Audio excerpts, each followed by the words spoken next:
All right, we're here. 5 minutes late. It's okay. I don't even know if anybody's here. It's all right. Excuse me. All right, we are gonna hop into a draft here. They've been filling pretty quickly lately, which is nice. Nope, forgot to mute my audio. Hold on a second, guys. Hang tight.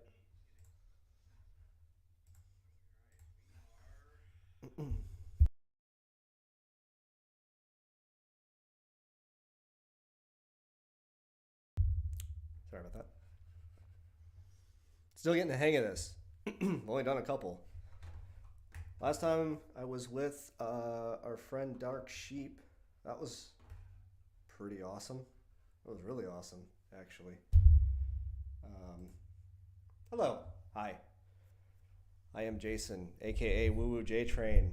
And let's hop into a bullpen and see how many we need. Right now. All right. Waiting on 4 people. I can deal with that. That's fine. It's been a minute since I've streamed. I mean, holidays and all that stuff. But I was able to hop on with Dark Sheep Friday or two ago, and that was really cool. The Friday before Christmas, I had a great time. I hope anybody watched that. Hopefully, you had a great time too. More importantly, hope Sheep had a great time with it. Proceeded to draft just an abysmal starting staff on that team. I mean, it was brutal, but I had a great time with it. So we are starting to see these drafts fill up more and more quickly these days, which is great. I've done a few in the last couple days, trying to get ahead of what I think are going to be some ADP bumps on a couple guys that I really, really like. And trying to diversify my exposures a little bit. If you have not seen yet, so I talked about Dark Sheep earlier, who again was gracious enough to have me on. He's one of the guys that does stacking dingers. Him, Too Much Tuma, and our guy Baseball, B3ISBOL on Twitter. They have their own, stacking dingers channel. They put out, content, and they released their personal top 100 rankings today. So if you haven't checked that out yet, be sure to go over to the Stacking Dingers channel here on the YouTubes and check them out. I thought it was a great illustration of, three, I think, really sharp guys having some differing opinions on a few guys. I know Carlos Rodon is one of them. You may notice that Carlos Rodon is on my little thumbnail. Yandy Diaz was another guy who there was a big difference on. And if you want to find out who the outfielder was, you're gonna have to go watch the show. I'm sorry for spoiling those two, but it was just really kind of. It's always illuminating to see these guys that you see in drafts all the time. Obviously, you won't see Tuma because he's an employee, so he can't draft with us. Sad face. But it's just really cool to see their rankings and their thought process behind them. I know a lot of people just look at rankings. I want to know why they have certain guys ranked where they do. So I thought that was a very thoughtful conversation. I really enjoyed tuning into those guys and kind of seeing their thought processes. But we only need one more person for this draft. This is working out okay. I can live with this. So again, just kind of to go over my game plan for this year. So last year I think it was 50 bullpen drafts. Nice even number. The dinger I did 77, which I know is a weird number, but that's just what I did. And my bullpen teams were not good. Did not have a great advance rate with the bullpen teams, but my dinger teams were awesome. They had like a 30% advance rate in the dinger contest. And I think a big reason for that is drafting the bullpen last year, I just didn't know what I was doing. I didn't know how the draft worked out. I didn't really think about position scarcity and how the format worked and all that. And I think it very clearly illustrates how experience with drafting, listening to other sharp drafters, I mean, the Badge Bros. First off, Dark Sheep was the first guy I ever saw in this space, and then through him learned about the Badge Bros. I think that's how the sequence of events worked out.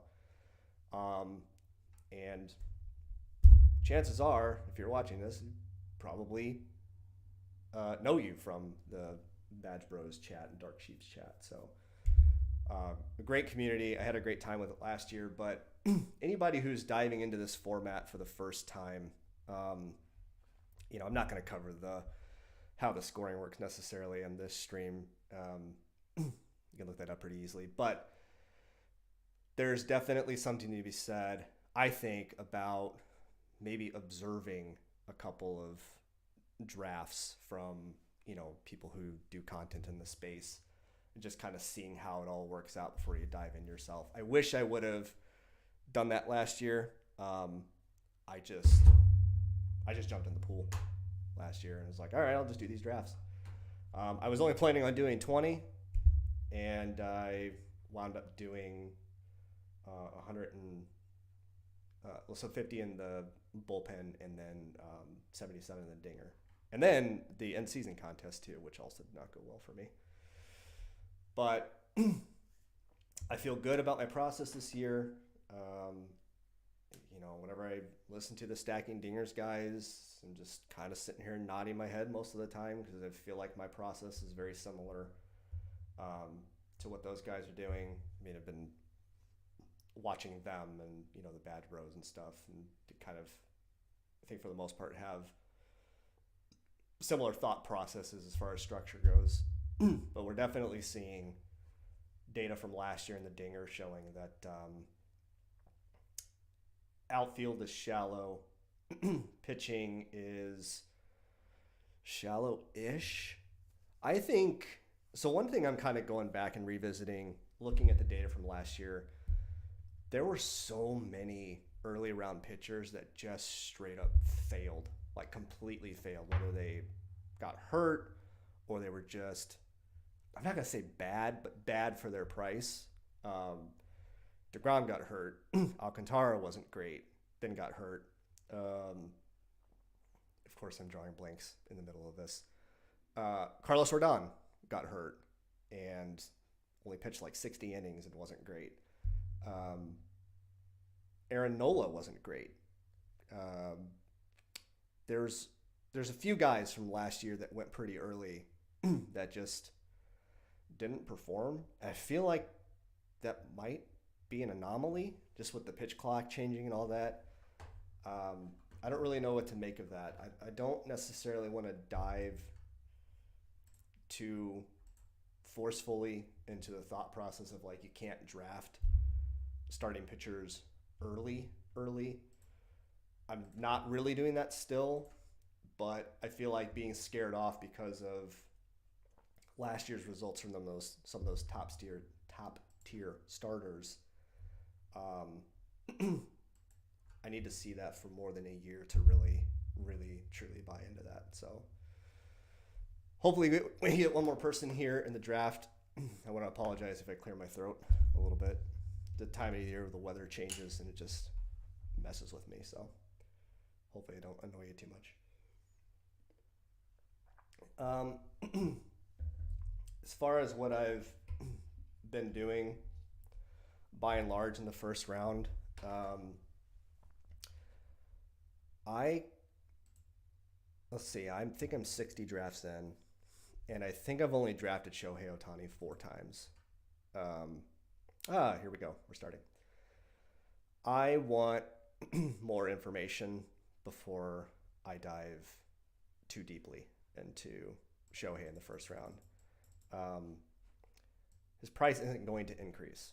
I mean, he's got a 5.2 ADP. You can see my rankings are a little messed up, but I want more information before I start to really click his name. His price is only going to go down in my head. So, how much is that surgery going to affect him? We saw it's a different surgery, but we saw Bryce Harper. It took him a while to get his power stroke back, even after he came back. Another guy, and the Stacking Dingers guys talked about this today. Another guy I'm a little worried about with that is Riley Green, who had Tommy John on his non-throwing arm in the offseason. He should be ready for opening day. But I really like Riley Green this year. Based on Steamer's projections into the Underdog format, he looks like a nice value target. But I don't really know. He's not really much of a power guy, I don't think. So I don't know how much the elbow sapping his power is going to hurt necessarily. But he's an interesting case.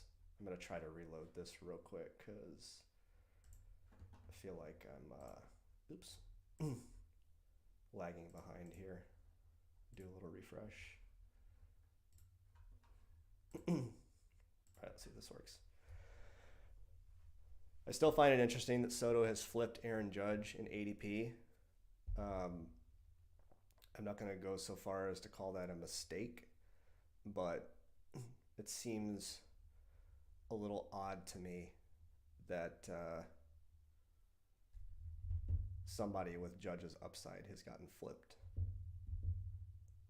I think Soto probably has the highest floor in the draft, though. I don't know why this is doing this. If anybody has any input as to why my clock is starting at 15 seconds, I would greatly appreciate it. I don't really care so much in the first couple rounds, but as we get further into the draft, I don't want 15 seconds to make up my mind while I'm talking.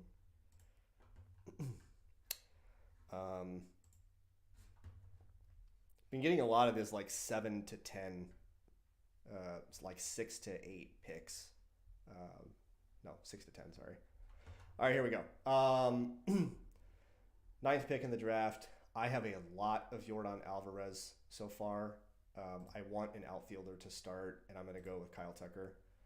I want to get more exposure to Kyle Tucker. I don't have that much of him right now. I think I'm only at like 12%, whereas with Yordan, I'm at like 23, I want to say. I am banking on, well, not banking on, but in doing that with Yordan, I'm hoping that he can actually put together a full healthy season. That would be ideal. Is this?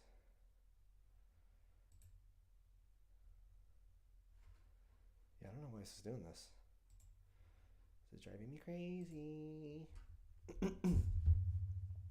All right, anyway. Olsen and Witt. That's interesting. Freddie Freeman has jumped into a first round ADP, which I find interesting. I'm not surprised by that. Okay. I don't have much Strider. I don't love picking a pitcher this early, but I have so little of Strider that I'm basically fading him right now. And that does not feel good. So I'm going to go ahead and take a share of him with Tucker and see what comes back around. Structure-wise, I've been doing a lot of, 2 outfielders to start if I can type of builds, especially in like the 8, 9, 10 hole. I've been drafting some outfielder at that position and then drafting Kyle Schwarber to pair with them a lot. I have a ton of Mike Trout as well, but I don't feel the need to necessarily reach at this point on him.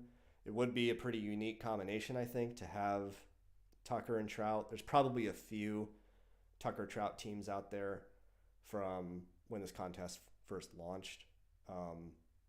Trout's ADP when the contest hit was, I want to say it was like in the 12 to 14 range, something like that. And then steadily dropped down to, I think he got as low as like 24, 23, 24 at one point, and has kind of settled at 21. He is a massive, potentially massive value in that spot. But again, we all know he's had trouble staying healthy the last couple of years. But if he can make it through an entire season, I mean, he's still one of the best hitters in baseball, flat out. So I have a lot of them. I think Kazak, our guy here has, sorry, I don't know how to pronounce his name. Got an interesting start here with Acuna, Seager, and Trout, I'm assuming. Why is this delay happening? It's driving me crazy. Robert. Okay. Luis Robert truther. I like it. I'm not going to be that guy who's like criticizing people for how they pronounce his name, but just saying the proper way to pronounce it is Luis Robert. Just Robert. But people want to say Robert because it sounds nice. That's fine. Doesn't bother me. Might bother him, but he'll never tell you. Mike Trout is still on the board at 28. I'm crying because if I could start with... Oh my God, he's still there. What are we doing? Julio, Trey, Trout. That's fun. That is a fun start. I like that a lot. All right, we're going to have, weirdly, 15 seconds to make a pick. Again, I don't know why this is happening. I'm sorry. I don't know how to fix it. I'm an idiot. I'm just going to move on with my life. Probably, yeah, I'm definitely going to take Christian Yelich in the spot. I've been clicking his name a lot this year. He falls in this range where I have zero interest in 9-hole hitting Michael Harris at 35 ADP. And if it's between Yelich and Reynolds, I'm going to take Yelich every time because I just feel like he has way more upside than Brian Reynolds does. I also like this construction with 2 or 3 outfielders in the first couple of rounds and then start filling out at pitcher. Again, I don't love taking Spencer Strider or Cole. I don't love taking a pitcher this early, but falling down to 16, I don't want to fully fade Strider. So I went ahead and went with him. I'm going to go with Zach Gallen here. I think Zach Gallen is real. I don't think that last year is this like major anomaly. It's definitely harder to click his name this year than it was last year.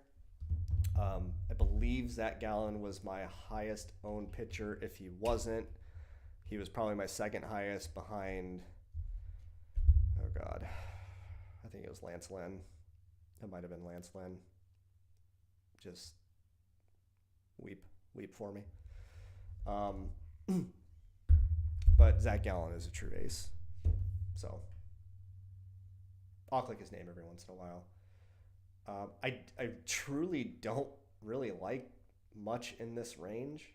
I'm gonna keep looking into Pablo Lopez a little bit more. I think all the Stacking Dingers guys have him rated higher than where he's going. I have some Pablo Lopez. I don't know that I want to click his name unless the ADPs kind of fall just right. But I feel good about this start. I mean, Tucker, Yelich, Strider, Gallen. I might just ignore pitcher for a little bit. I've got 10 picks, so we'll probably be in this like Nemo, Cease, Machado, Webb range. I have a lot of Cease again this year. Last year was a bad year for him, and he still put up over 1,000 points in this format, which where you were drafting him, I mean, that's not great, but it's also not terrible. His strikeout stuff is absolutely elite. If he can figure out a way to get more efficient and not walk like 6 guys a game, he will be a smash at that price. Also, the White Sox will eventually, I don't know when they're going to do it, but eventually they will trade him to somebody, another team that is undoubtedly better than they are, especially on defense. And I think that'll only help him. We got 4 more picks here. I have my eye on a guy that I really like in this spot as a floor, just like a floor play. But I might get exposure to somebody who I don't really have much of right now. So let's see what happens.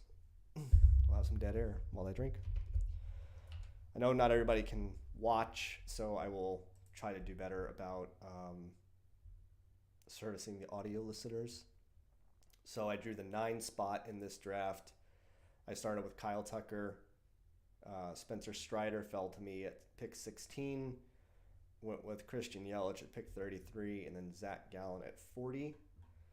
I was going to draft Brendan Nimmo here, but I'm going to go with Manny Machado. Last year was just a weird year. I think he's still very, very elite, and I think he's too cheap. I don't have much of him, and I want to go ahead and use him as my anchor infielder in this draft. And then we will see what we have coming back. There's a lot in this particular range, this like 5th, 6th round that I really, really like. I almost never feel bad leaving this round. I don't know if I've drafted George Springer yet. If I have, it's only like once or twice. I don't know. He's a year older. That park is not a great hitter's park. The offense isn't as elite as we thought it might be. I don't know.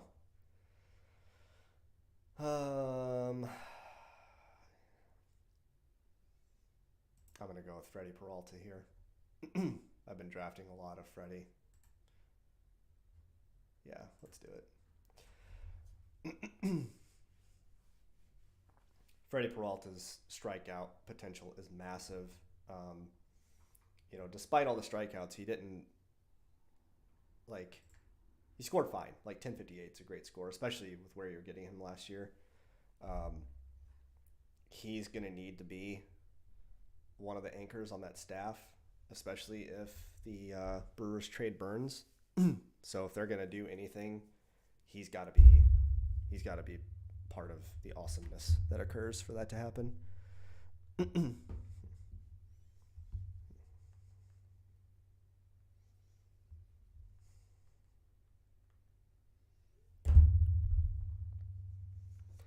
I've been taking more Jazz Chisholm this year. That's precarious at best because he has trouble staying healthy. Just gonna make sure my stuff's working properly. Give me just 1 second. Hold up.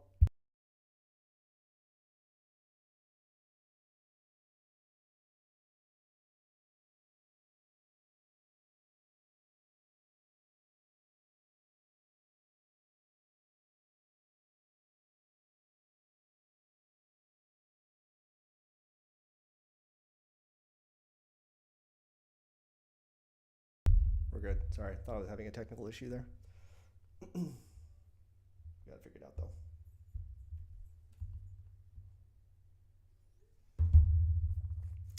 Got a lot of Suzuki. I have no Kwan. None. 0. Zilch. With the way that I'm building, my teams more often than not. I don't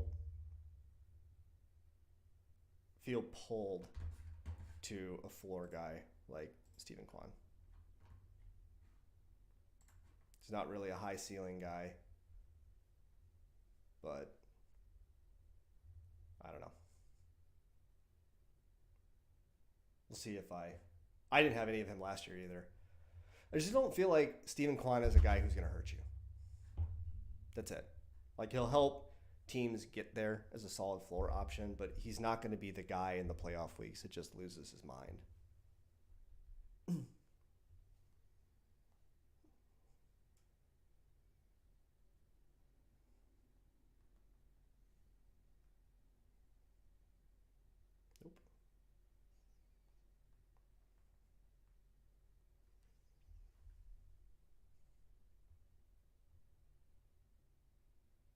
Okay.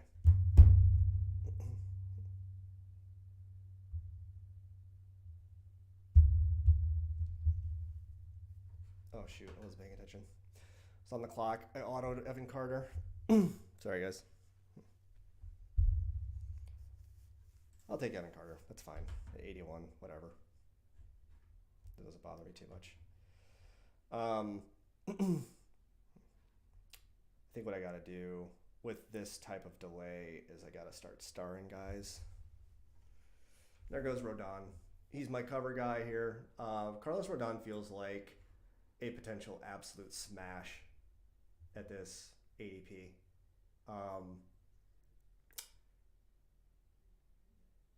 He was an ace for the last 2 years that he was healthy.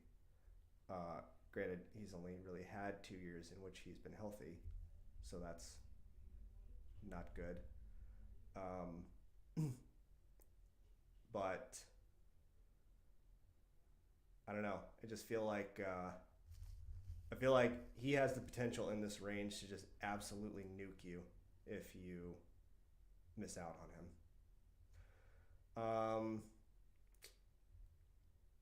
I think we're pretty good at pitcher. I'm going to go ahead. Let's take Jordan Walker. A young prospect. Let's see if he makes a gigantic leap.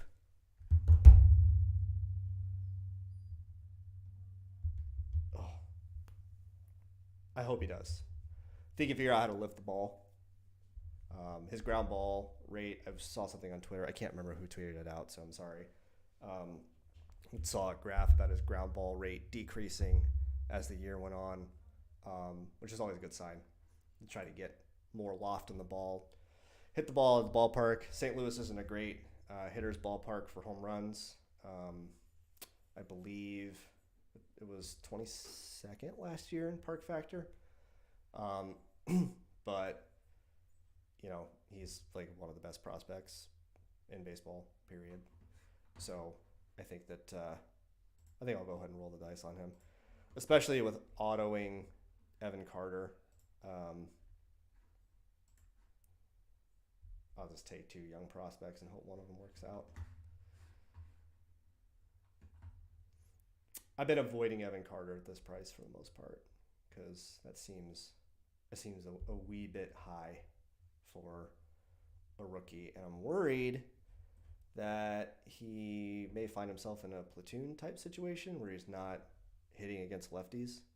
I think he was out of the lineup a good amount of last year toward the end of the season against lefties. I had to look into that. I could be wrong, but I think I remember that being the case.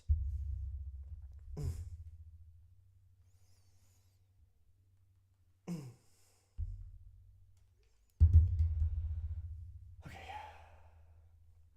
8 picks away. What do we want to do here? We got, again, out of the 9 hole. Recap the team real quick.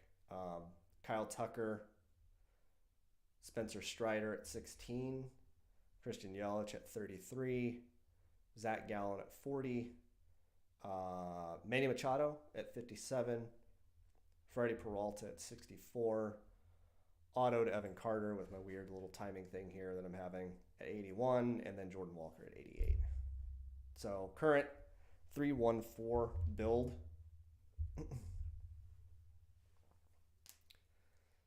And was hoping he was going to fall.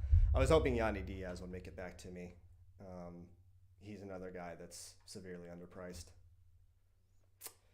But why is Jorge Soler still there? Please leave him. We're praying for a miracle here.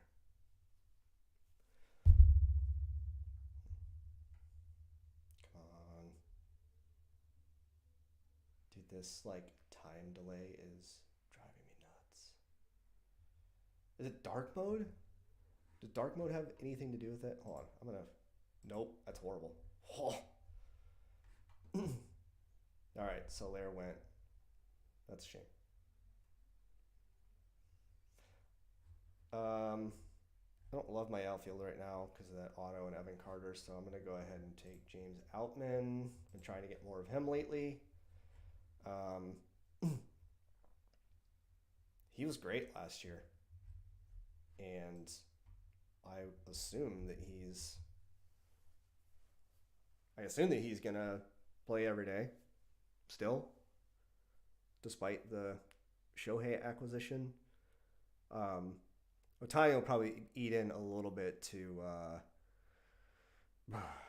DH roles for Max Muncy, Will Smith, those guys. I think Will Smith only DH'd 14 games last year, if I'm remembering correctly. But that's 14 fewer games that he's going to be in your lineup, so I'm kind of off of him in this format. But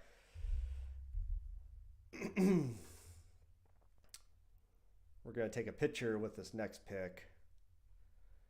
And I'm just going to go Kyle Bradish. I think that he's way too cheap. I have a ton of Walker Buehler. He's still my highest owned pitcher, even though I haven't drafted him in a while. I feel like this price is very, very fair for him. There's, is he going to get a full allotment of innings this year? Is he going to start, hit the ground running with a full allotment of innings? Are they going to back off of him later to keep his arm healthy? Is he going to be the same guy? There's a lot of questions there. But I've been drafting him a little bit at this price, but I was getting him very, very cheap early on. And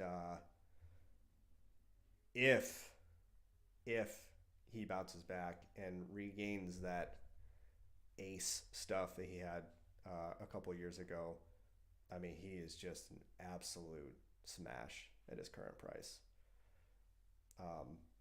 But I have backed off of him because I feel like I've gotten enough exposure.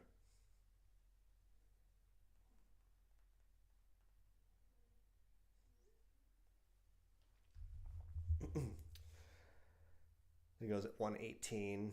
Cole Reagans is a guy I have a little bit of. I just we've got a really small sample of him being awesome. So I don't really know what to make of that.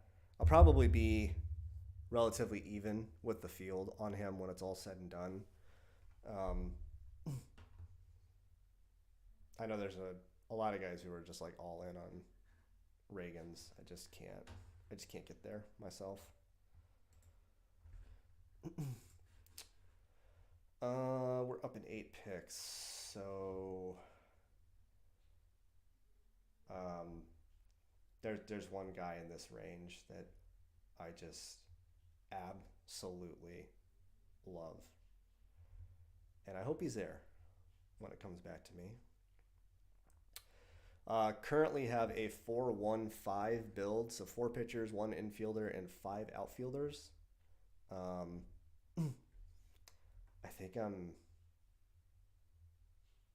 probably going to wait pretty late on this team to fill out infield. Manny Machado being my anchor, just praying for a bounce back to elite status kind of year for him. I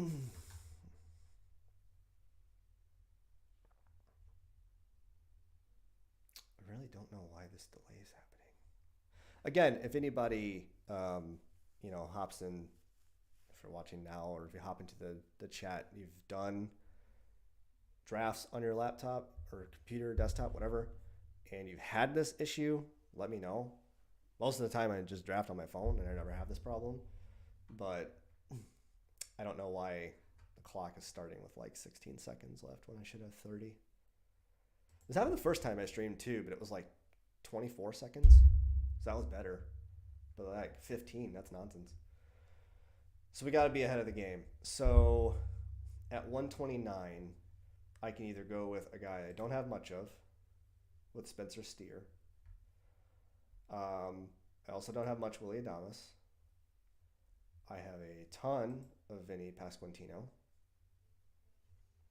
And I feel like Vinny is potentially severely underpriced. So I'm just going to go ahead and I'm just going to keep drafting Vinny. Just going to keep doing it. Probably have to back off a little bit because I don't want to have, I don't want to have too many teams that are the same or similar. But Vinny Pasquantino feels like a really solid value in this spot. As far as the team goes, to recap, in case you're listening, can't watch, you know what? I'll make my next pick and then we'll recap the team after that. I'm not going to do it in this draft because I don't think it's necessary. But I have so much Chris Bryant. I really am buying into. I feel like we forgot how good he is. He just needs to stay healthy.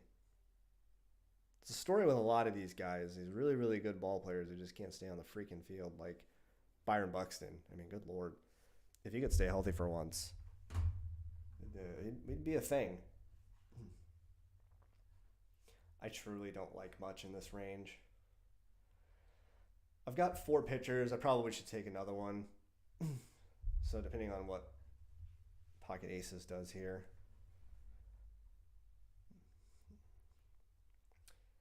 I think I'm going to go Jose Barrios.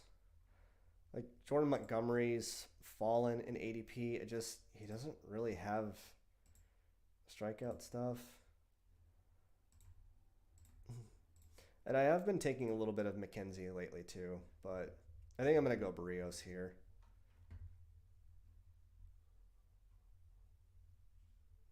If it'll ever do it. This is so irritating. You know what? We're still having fun. Even though it's not working properly. Let me... Man, I don't want to close my browser and do a bunch of crap. Active. It still says...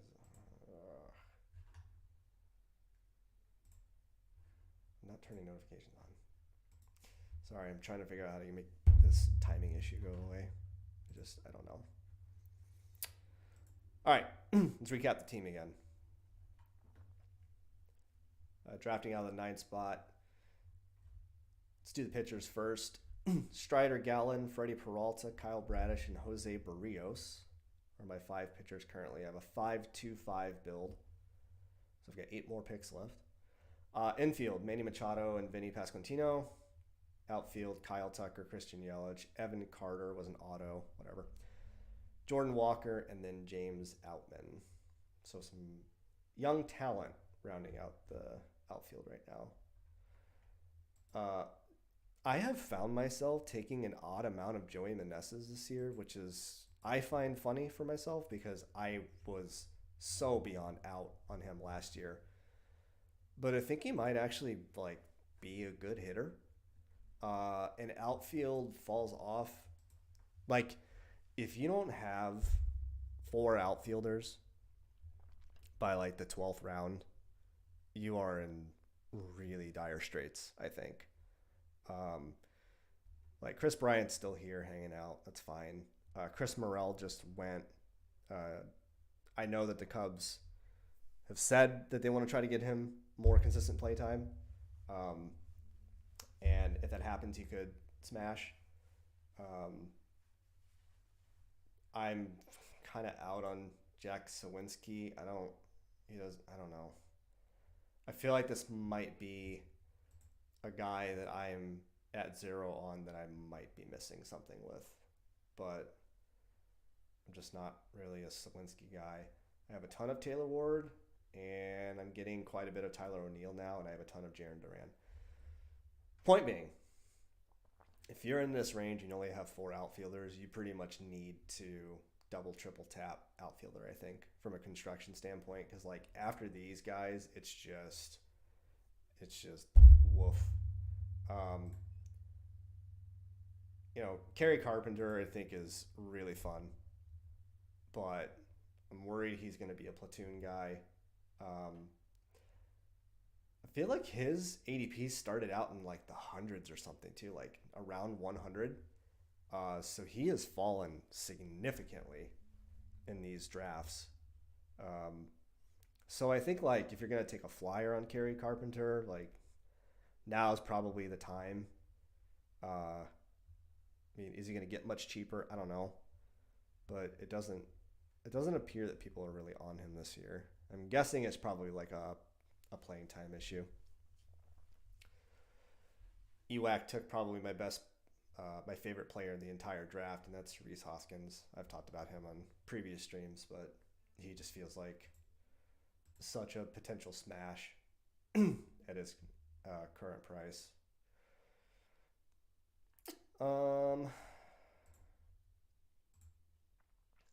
Coming up soon. Let's see, Machado, Pasquantino. I'm going to go ahead and roll the dice on Christian Encarnacion Strand.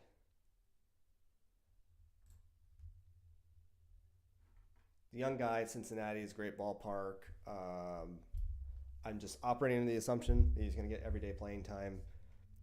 He has a ton of power, and home runs are very good in this format. So I think I've only drafted him like 2 or 3 times, but I just want to have a little bit of him. I'll probably be under the field. So 8% ownership basically is like average for a guy, because in a 12-person draft, 8% is the number. I don't know how to explain math. So I want to have some of him, but I'm not like, head over heels. It just, with how many drafts I'm doing this year, I think that I want to try to have exposure to some guys who may kind of have that year, especially late in the draft. And now I find myself in a situation where I probably need to grab a 6th outfielder. So as much as I want to click on Eugenio Suarez's name here, I think I'm going to go with what I hope is an upside play in Tyler O'Neill. I was bigly in on him last year. It did not go well. I'm not as into him this year, but I definitely want some of him. So I've been drafting him quite a bit lately, which sucks because I should have been doing it knowing that he was probably going to get traded. I should have been doing it when he was basically not getting drafted, or at the very end of the draft.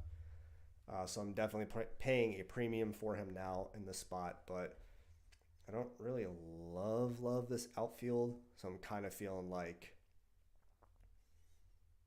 a potentially high upside guy in O'Neill in a better park for him to hit in is worth that price. So,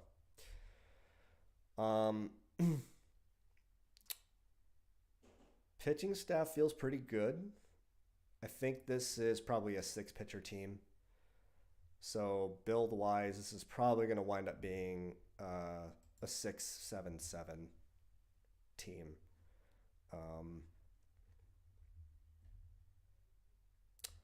We're 12 picks away, so we'll be kind of down in this range. Oh my God, I have so much Isaac Paredes. It's unbelievable. When are people going to realize that this guy just mashes? The fact that he's going at 175 is insane to me. I really don't understand it. I need somebody smarter than me to explain why Paredes is going where he's at. And slowly becoming one of my favorite picks in the draft is one of his teammates who has found himself in the very last round of drafts these days. I have to go out of my way to prevent myself from clicking on his name. I'm not going to tell you who it is right now. The suspense. Got to keep people on the edge of their seat. A 15th round Nick Pivetta. That's interesting. Okay. I don't hate it. Also, Chris Sale going early. All right. Interesting. This guy just took Mackenzie Gore, who's been one of my later pitcher targets lately.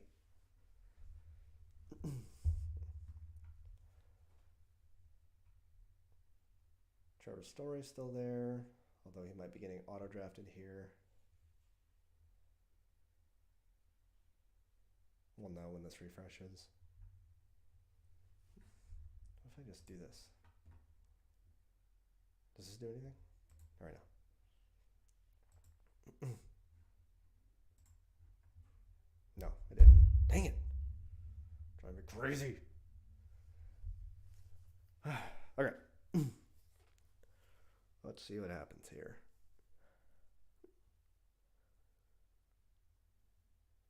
This staff feels so solid with the top 5 that I could keep waiting.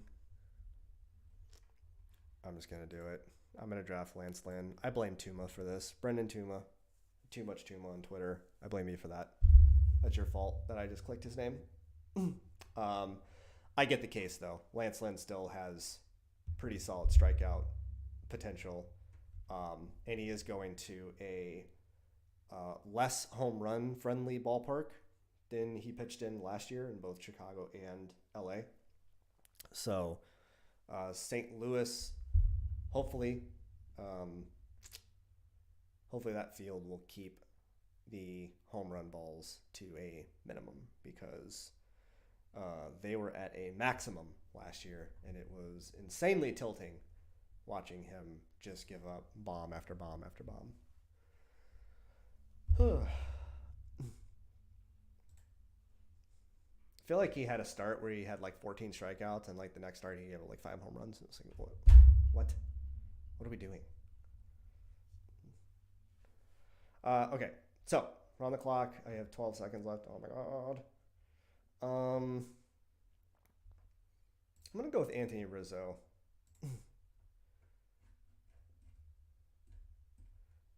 Yeah, I feel good about that. I feel like he's a little cheap.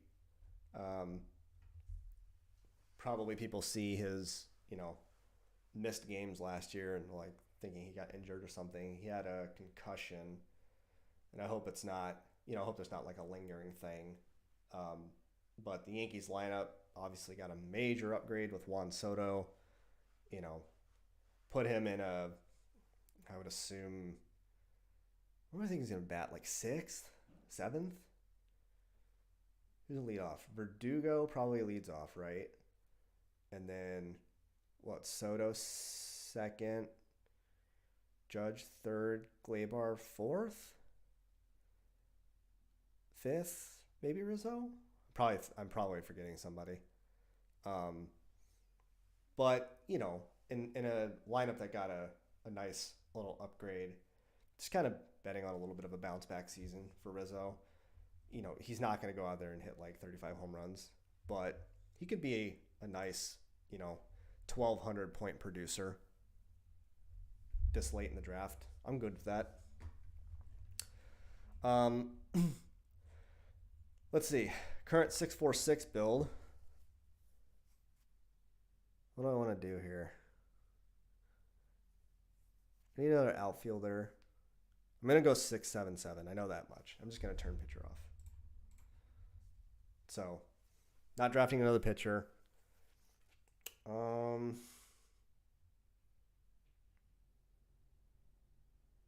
We'll see who's there for outfield.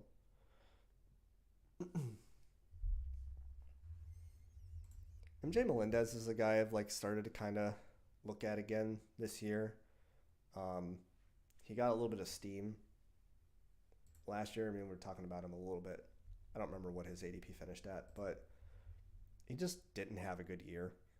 I don't know. I feel like there's worse outfield picks than him in this spot.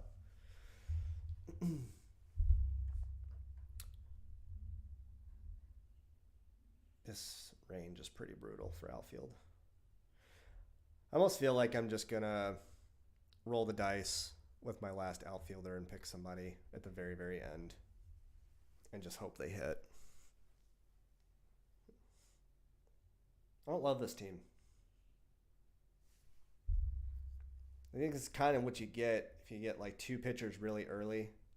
Well, I mean, I had three pitchers by pick 46. So it's just, I feel like it's hard to recover on offense when you do that. Again, Evan Carter is on my roster here. He was an auto. I would not have picked him if I had been paying attention. I don't know who I would have picked instead. Let's see who went around him just for giggles. So Evan Carter's here. So Grayson went right before him. I would have taken Carlos Rodon. Yeah, for sure. I would have taken Rodon in that particular spot and just had a crazy like 4-pitcher start. But whatever. They can't all be winners. And who knows? Even if I don't feel good about this team, like I might wind up smashing. I think I'm probably going to take an infielder here. I turn pitcher off.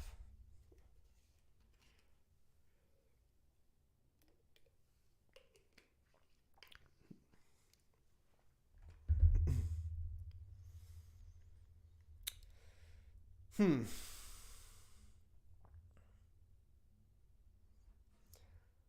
been drafting Nolan Gorman quite a bit lately. I know we just talked about how St. Louis isn't great for home runs, but he's very good. And the Cardinals have made some moves that are definitely going to affect some guys' playing time in a good way. So Paul DeYoung's gone. And they may have even sent him to the minors last year. I don't remember. Paul DeYoung's gone, so shortstop is free. I think I heard somebody say that Tommy Edman will go play center field. So I'm assuming shortstop will be Brendan Donovan, and then Nolan Gorman will be able to be this everyday second baseman. So giving Gorman everyday at bats, he's definitely got some power potential. I like him in this spot for the potential upside of his power. So we're coming up next, and I think I really like the solid floor of Jeremy Pena. If he can figure out how to lift the ball, get a little more power, get a little more home run production, he could return some nice value in this spot. Jake Berger's another guy that I really like down here. His power is real. It's absolutely real. If he hit 40 home runs, it wouldn't surprise me at all. I'm not saying he will, but it wouldn't surprise me at all. I got a lot of Ke'Bryan Hayes earlier in draft season. I'm backing off of him a little bit. He's another guy who we need to see find more of a power stroke. But, I mean, he feels like a decent value. Matt Chapman's ADP, I think, is only going to rise once we know where he's going, because he's a free agent. I'm guessing we're going to see his price increase. More than likely. Unless he goes to, like, Seattle or Baltimore or something where right-handed power just doesn't really play well. Hoping that's not the case for him. All right, we're 8 picks away. We've got 2 more picks to make, and they're going to be pretty quick since I'm in the back of the draft. So we'll knock those 2 picks out. We will recap the team. Might take a peek at exposures just for giggles. And then we'll probably wrap it up. So, very fed. There is nothing you can do to convince me to draft Andrew Benintendi. Nothing. Absolutely nothing. So, if I start to hear him get steamed, for some reason, as draft season goes on, just know I will be out. Because I'm already out. I have no interest in a guy that has absolutely 0 power in a bad offense. Watch him hit like 20 home runs this year just to like dunk all over my face. That would be so tilting. All right. So we're going to do 1 more infielder and 1 more outfielder. If Jake Berger somehow falls, I'm going to be drafting him. I doubt that's going to happen, though. It'd be kind of nice to have be a kind of a unique combo, I think, with him and Pena because they're right next to each other. Jock Peterson, eh? Okay. All right. Okay, I see you. Is this dude going to play every day, this Rafaela guy? I have no idea how to say his name because I haven't even thought about him. So I'll learn that as time goes on. It'll be interesting. It'll be good information to know.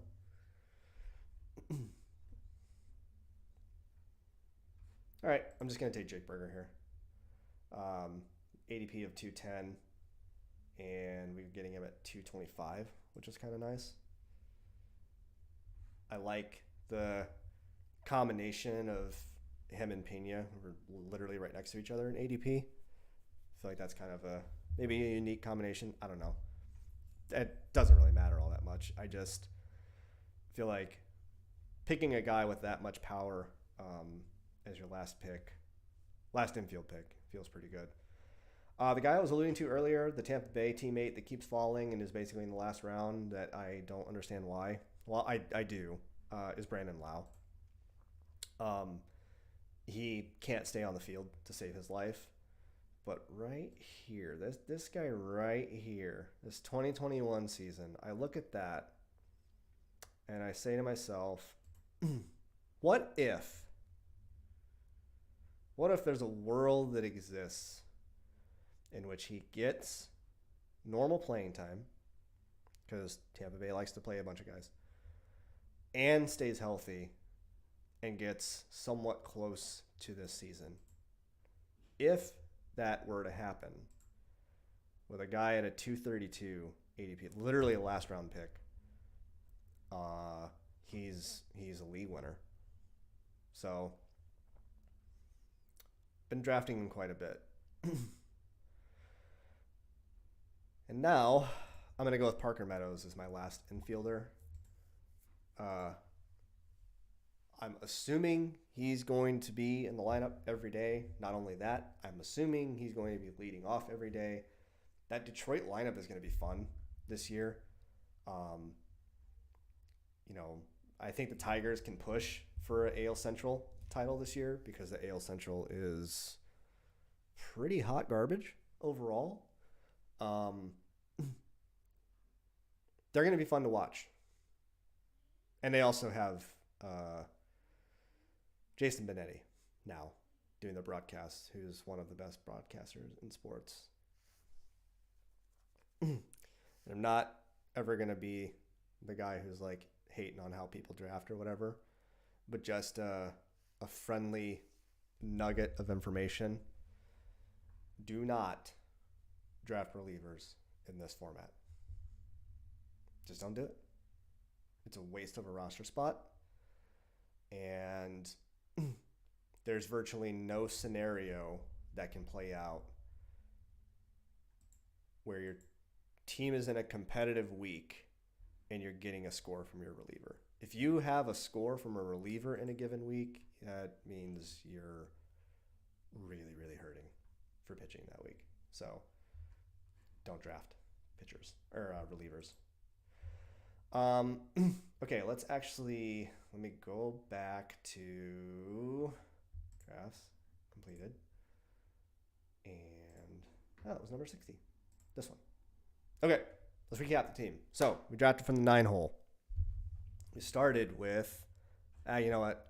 That's confusing. Let's just read down the picks. So pitcher, 6 of them. Spencer Strider, Zach Gallen, Freddie Peralta, Kyle Bradish, Jose Barrios, Lance Lynn. 7 infielders, Manny Machado, Vinny Pasquantino, Christian Encarnacion Strand.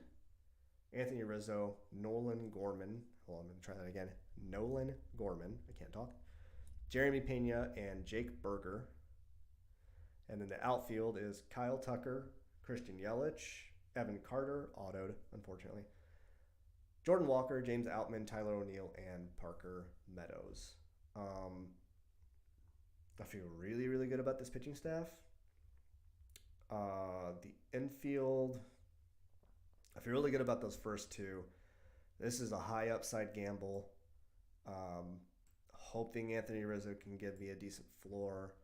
High upside gamble, decent floor, and then hopefully high upside power bat. So trying to mix upside and floor with these guys and just hope it all works out. And then the outfield, I don't really love it. The Evan Carter pick really messed up my flow, but I don't hate it. It's just not what I have. It's just not what I would have done if I didn't, go to auto. So, I think that's gonna wrap it. I won't do exposures now. We'll do more of these as the drafting season goes on. Try to get into more like a consistent. I want to do like 2 a week if I can. Probably not doing another this week with a short week. But we'll try to get one scheduled for maybe early next week and go from there. So if you are in the chat or if you pop in, watch us after the fact, if you could, I'd appreciate it. If you liked anything in the video, like the video. And any subscribers that are greatly appreciated. I'm going to head out. We'll do this again sometime next week. My name is Jason, a.k.a. Woo Woo J Train, and